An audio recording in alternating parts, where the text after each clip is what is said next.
24 heures du Mans 1991, 59e édition de la course, marquée par d'énormes nouveautés. Tout d'abord, la piste est désormais dominée par le splendide bâtiment flambant neuf qui regroupe les stands, la direction de course et une nouvelle tribune publique. 9 mois de travaux pour ce que tout le monde va très vite surnommer le vaisseau.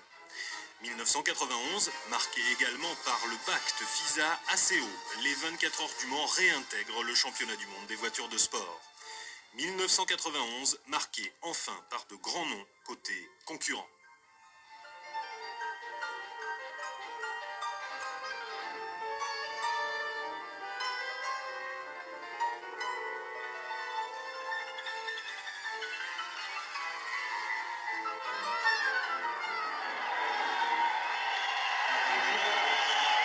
Le lion sort ses griffes. Peugeot est là. Deux 905 sont alignés par le constructeur français. Moteur V10 atmosphérique de 3,5 litres, la fabrication des coques a été confiée à Dassault et les deux voitures arrivent dans la Sarthe toutes auréolées de leur victoire à Suzuka en championnat au mois d'avril. Les pilotes, Jean-Pierre Jabouille, Philippe Alliot, Mauro Baldi pour la numéro 5, Keke Rosberg, Yannick Dalmas, Pierre-Henri Raffanel pour la 6. Peugeot, c'est très clair, vient pour se perfectionner à la rude école de l'endurance. Confirmation de Jean Todt, directeur de Peugeot Talbot Sport. On est entouré des deux puissances fortes de ces 24 heures du Mans. Et puis nous, on ne va pas s'occuper d'eux, on va s'occuper de notre équipe, de notre petit bonhomme de chemin. Et puis on va voir ce que ça va donner. L'une de ces puissances fortes, c'est Mercedes. 4 voitures, dont la numéro 1, pilotée par Jochen Mass, Alain Ferté et Jean-Louis Schlesser. Ces deux derniers ne manquant pas d'humour. Alors Toyota. Toi qui prends le départ Et avec Isashi. Non, c'est un mec qui s'appelle Yokoshima qui va Schlesser, Jean-Louis. pour la Ah, très bien. Ça va, la caméra tourne. Attention, il y a du film dedans. Oui, pas d'inquiétude Jean-Louis, nous sommes prêts. Revenons quand même avec Alain Ferté sur la position de favori de la numéro 1. Un petit peu, on fait un petit peu favori sur la voiture numéro 1, mais je dirais qu'il y a aussi les deux autres Mercedes qui sont là aussi pour gagner. Puis il ne faut pas oublier les Jaguars, il ne faut pas oublier les Porsche. Et pour l'instant, le départ n'est pas encore donné et je dirais qu'il faut attendre. 24 heures, c'est une grande course, c'est très long. C'est surtout une course d'humilité parce qu'il faut rester le maximum en piste et le minimum au stand. Donc on peut avoir plein de pépins. Autre top team, Jaguar. 2 XJR14 et 4 XJR12 engagés, très impressionnant. Michel Ferté, pilote de la numéro 35. Je crois que le Mans, c'est ce que je disais l'autre jour, c'est l'école de la modestie. Il faut d'abord, je crois, ne pas spécialement disposer que de la bonne voiture. Il faut aussi avoir beaucoup de chance et je crois que c'est tout un ensemble de choses et j'espère qu'on arrivera au bout. Cela dit, vous faites partie d'un team quand même respectable cette année. Je dirais que oui, effectivement, depuis 3 ans, j'ai la chance de pouvoir maintenant être dans un top team pour effectuer les 24 heures du Mans. Mais lors des 2 reprises, on a eu beaucoup de problèmes et on n'a pas réussi à rallier l'arrivée. Une fois en 8e position, mais à chaque fois nous avons des problèmes. Nous avons pris la tête plusieurs fois et puis on est obligé de rentrer au stand pour les petits problèmes. Le Mans, c'est aussi ça, il faut rester sur la piste absolument.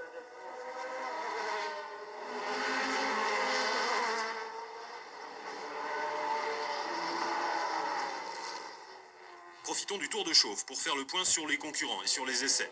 38 voitures au total, outre les 2 Peugeot, les 4 Mercedes et les 6 Jaguars, on trouve les habitués du Mans. Les Porsche des teams Kremer, Brun, Just, Schupan, les Cougars de l'équipe d'Yves Courage ou les Spice du Graf Racing.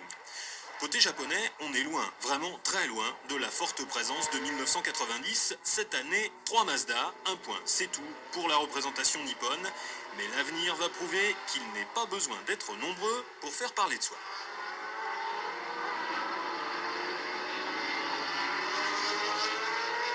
Sur la grille, conformément au règlement, les moteurs atmosphériques partent devant, première ligne, donc pour les 2 Peugeot, puis 2 Spice, une Rockford et une autre Spice.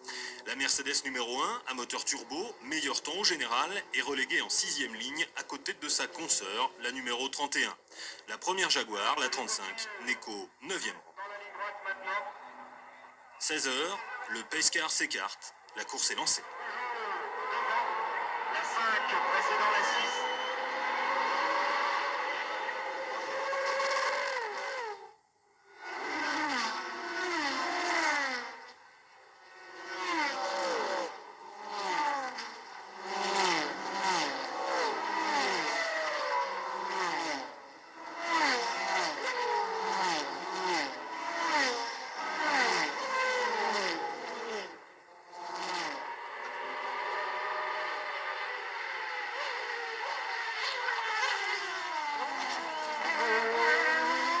Les premiers tours vont être marqués par une domination sans faille des Peugeot, rivés l'une à l'autre, les deux 905 avalent la piste avec plus de 5 secondes d'avance sur la Mercedes numéro 1.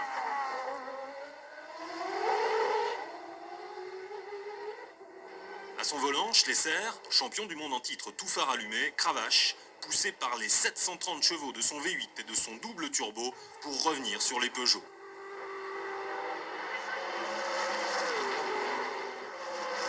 Il précède une autre Mercedes, une autre C11, la 31 du plus jeune équipage de cette 59e édition. Moyenne d'âge, 22 ans pour Karl Wedlinger, Michael Schumacher et Fritz Kreuzpointer. Ensuite, on trouve une Porsche du team Brun et l'une des 3 Mazda, emmenée par son moteur rotatif de 700 chevaux. Ces 24 heures du Mans 1991 sont d'ailleurs d'une importance primordiale pour l'équipe nippone dirigée par Hugues de Chaunac. En 92, les moteurs rotatifs seront interdits par le nouveau règlement et une bonne place lors de ces 24 heures pousserait certainement la maison mère à mettre au point un nouveau moteur.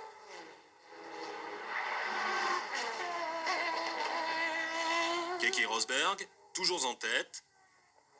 Parmi ses poursuivants, l'une des Porsche de Walter Brun, auquel on souhaite meilleur sort qu'en 1990, où l'une de ses voitures avait perdu la 2e place à un quart d'heure de l'arrivée seulement.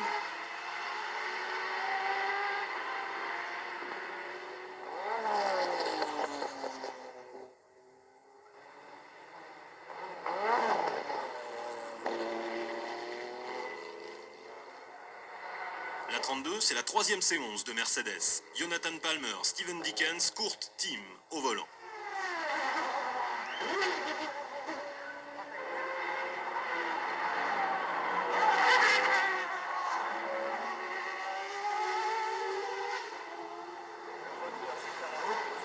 Premier ravitaillement, Keke Rosberg rentre au stand avec des problèmes de pression d'essence et passe le volant à Dalmas. Première frayeur dans le stand de la numéro 5 avec un début d'incendie vite maîtrisé.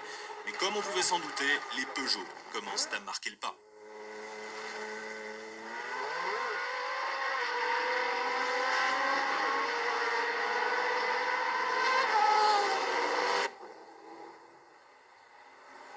Premiers incidents aussi chez d'autres concurrents comme l'ALD numéro 7 de l'équipe Louis Descartes en proie à de gros problèmes électriques et électroniques qui, ajoutés à des ennuis de rotules et de boîtes, finiront par la pousser à l'abandon.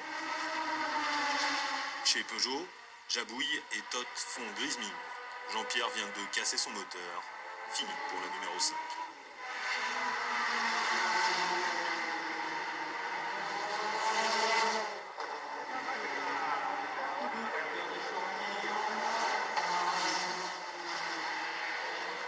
Et la 6, elle, connaît de gros problèmes d'allumage.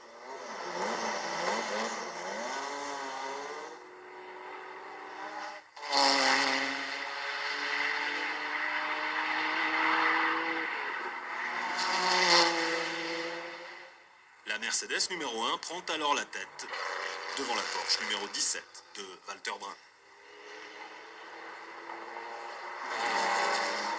Nouvel arrêt pour la 6. Dalmas passe le témoin à Rafanel, mais l'allumage est toujours aussi problématique.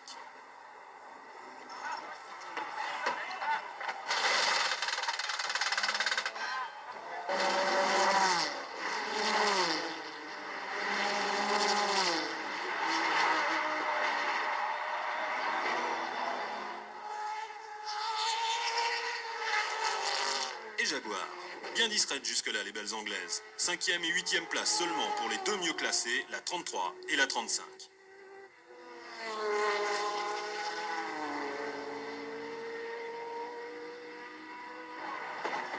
Arrêt au stand pour la Porsche 962C, numéro 58 du Jost Racing, pilotée par Hans Stuck, Derek Bell et Frank Jelinski. Elle ne quitte pas les 6 premières places.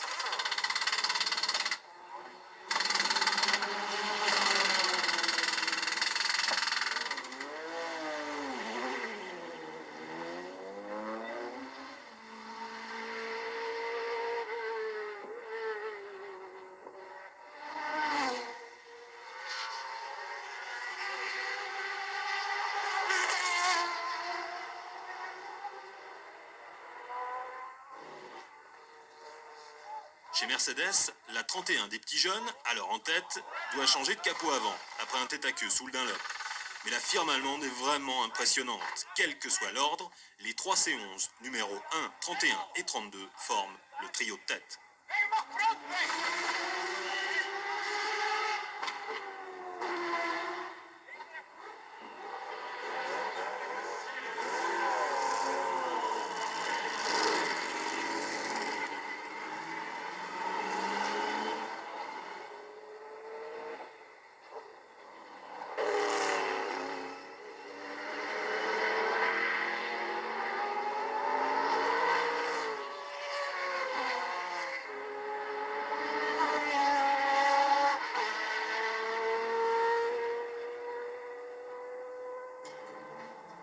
Dernière image, triste, de la Peugeot numéro 5 montée sur une remorque après son abandon.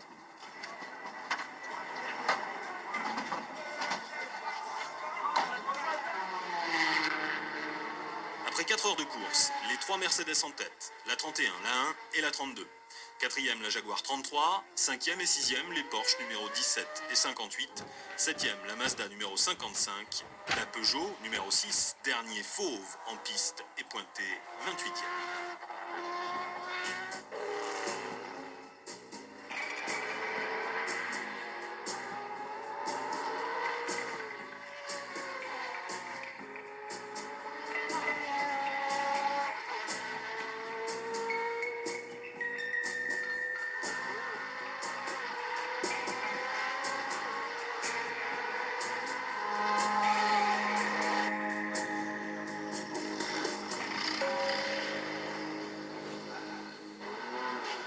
La nuit tombe sur le Mans et l'on retrouve l'atmosphère tellement attirante des stands illuminés par les puissants projecteurs des différentes écuries, comme ici chez Kremer, dont la numéro 11 est classée 24e.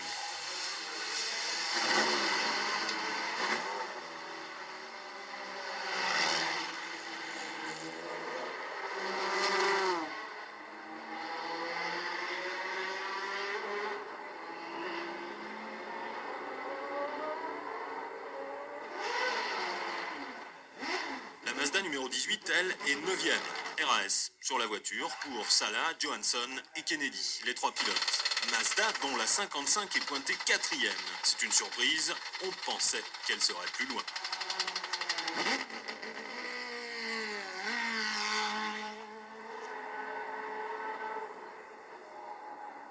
Chez Peugeot, la messe est dite, boîte bloquée pour la 6, Rosberg vient de rentrer à pied. À côté, chez Jaguar, c'est la consommation qui pose des problèmes. Il semble que les pilotes aient bien du mal à se freiner pour demeurer dans les limites imposées par le règlement. La 34, qui ravitaille en ce moment, est 10e, la 35, 5e et la 33, 6e.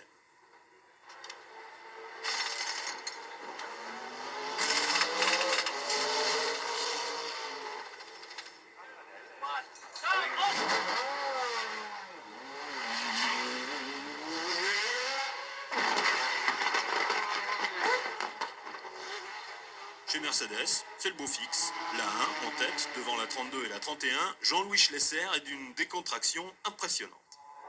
On se suit, il y a 2 tours d'écart, je prends un tour d'écart entre nous et les deux autres voitures. Donc c'est bien d'avoir ça.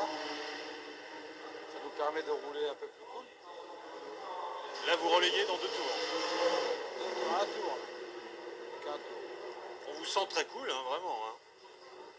Cool, il vaut mieux être cool, hein. Faut pas trop s'énerver. Ah, c'est sûr, Jean-Louis. Avec une vitesse de pointe à plus de 340 km/h, il vaut mieux garder son calme.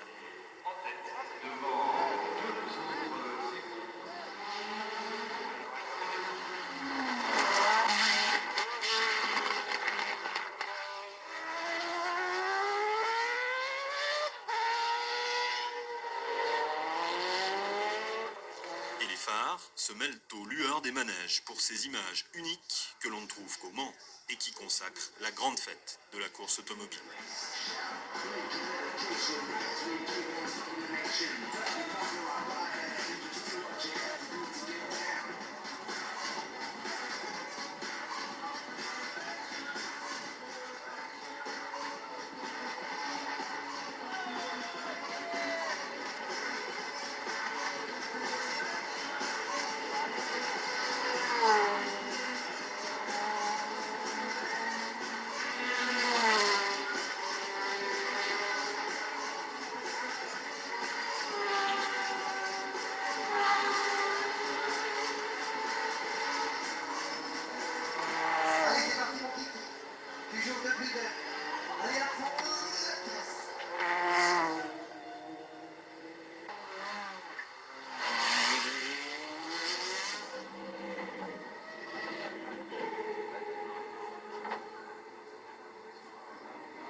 Petit jour, le point sur la nuit. Mercedes numéro 1 en tête, sans aucun problème pour Mas, Ferté et Schlesser. À part ravitailler en carburant et changer les roues, les mécanos allemands n'ont pas eu grand-chose à faire. Leurs confrères de la 31 et de la 32, à l'inverse, n'ont pas chômé. Les deux voitures sont confrontées à d'énormes problèmes de transmission qui les ont reléguées aux 7e et 9e positions.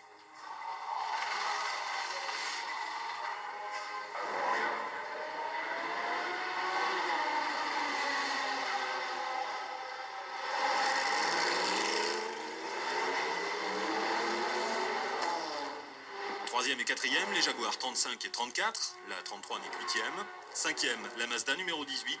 Sixième, la Porsche Jost d'Hans Stuck. La numéro 55, la numéro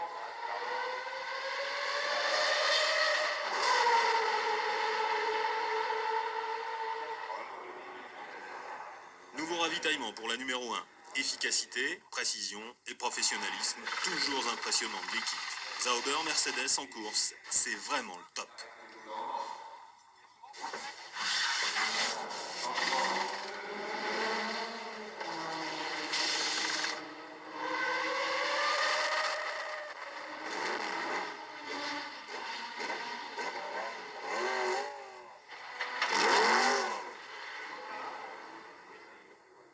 Tout cela suivi avec beaucoup d'attention depuis la proue du vaisseau à la direction de course.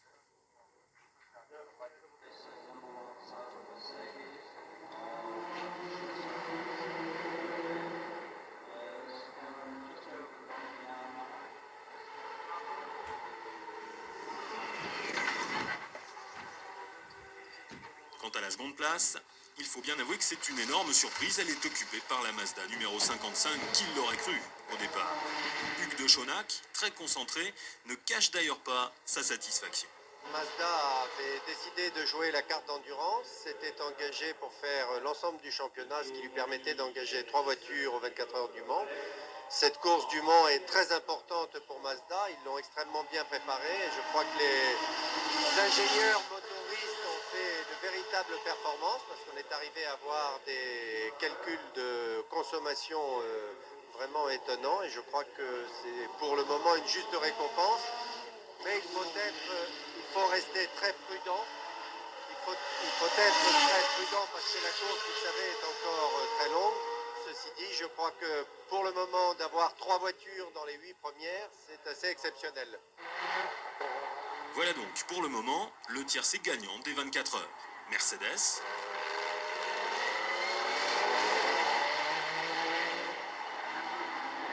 Mazda,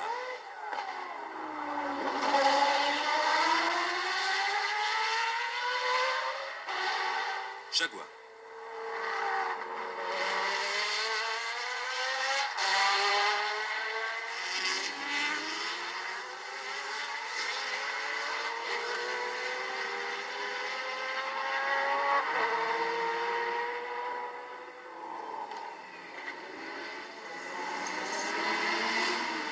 Combat entre 3 marques, rythmé par les ravitaillements. La Porsche numéro 57, la Mercedes numéro 32, 15 jours, alors que la Mercedes numéro 1,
Nouvel arrêt sur la numéro 1. Il est presque midi, les premières rumeurs alarmistes commencent à circuler.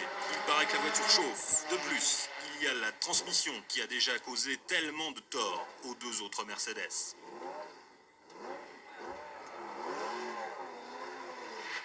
Mais malgré tout, Ferté repart sans pour autant provoquer la franchilarité de son patron, Peter Sauber.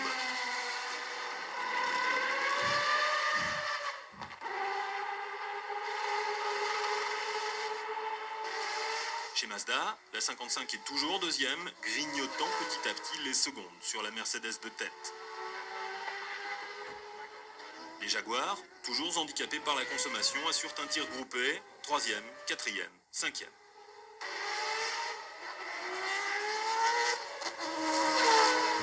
C'est à 12h54, très précisément, que la victoire va s'envoler pour Mercedes. Alain Ferté rentre au stand. La cause, une grande première pour la firme qui s'en serait sans doute bien passée. Une patte de l'alternateur s'est brisée, cassant une courroie de la pompe à eau. Conséquence, la température du moteur passe brutalement dans le rouge. Pendant une bonne demi-heure, les mécanos vont tout tenter pour réparer, mais dès que le moteur est relancé, la pression est trop forte et les joints de la pompe cassent à nouveau. Toute l'équipe assiste, impuissante, au passage en tête de la Mazda.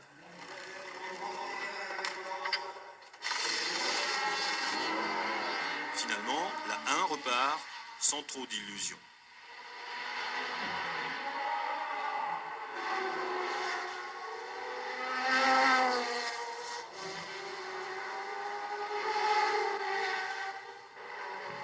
Elle ne couvre qu'un tour et rentre définitivement. Alain Ferté, Jean-Louis Schlesser et Jochen Mass sont complètement effondrés.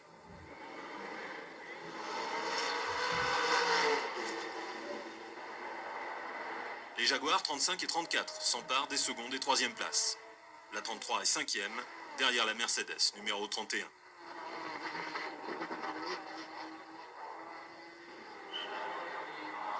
Et c'est donc la Mazda numéro 55 qui est en tête avec au volant un Johnny Herbert déchaîné qui va s'offrir un triple relais jusqu'à l'arrivée.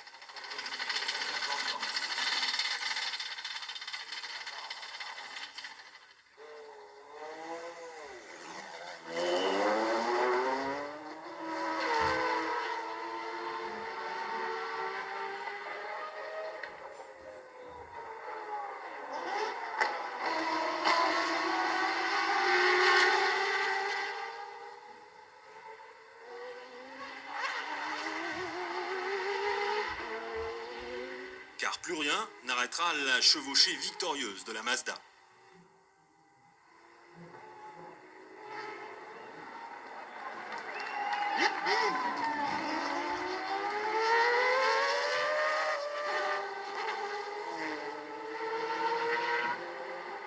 Mazda, la marque sur laquelle personne n'aurait parié un yen avant la course. Mazda qui s'impose après 13 participations, marquées jusque-là par des victoires de classe, et qui signe surtout la première victoire japonaise dans la Sarthe.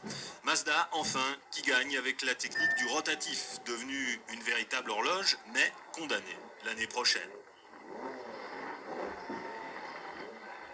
Passé la surprise causée par la victoire de la marque nippone, il faut saluer le brillant classement des Jaguars qui s'imposent aux 2, 3 et 4e places.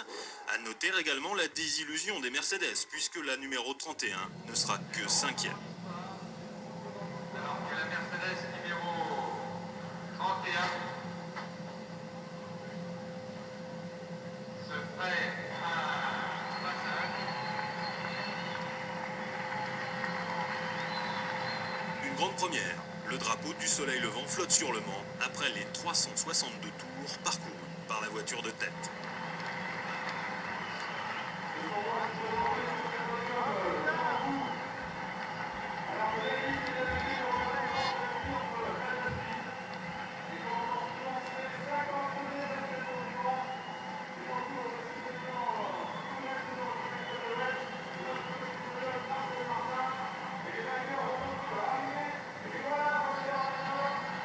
Symbole bien sûr que ne verra pas le pauvre Johnny Herbert.